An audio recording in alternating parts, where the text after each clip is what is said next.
Ассалаумағалейкум ағайын. Еңбек, бәрін жеңбек дейді ғой. Жалпы еңбек етсең ерінбей, тояды қардың тіленбей деп оқыта ма сендерді?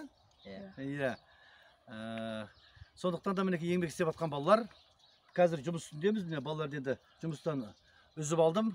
Бұл екі бала қазір мына қызыл Калифорния шылаушынын алып, сонымен айналысып жатқан кәсіпкер балалар. Так, Дін Мұхаммед жасы қаншада? 14-те. Ибрахим? 13-те жасым. 13-те. Сенде қанша квадрат бар қазір? 5. 5 квадрат деген 50 жәшік қызыл Калифорния шылаушыны. Соны дамытсаң, Алла қаласа, келесі жылы миллионер. Мінекей, миллионер тұр. Сенде қанша? 3,5 квадрат. Сен жаздан бері айналысып жатсың. 3,5 квадрат деген қазір сенде ол толып тұр. Оны салсаң 35 квадрат болады екен. Мінекей, бұл да миллионер, Алла қаласа.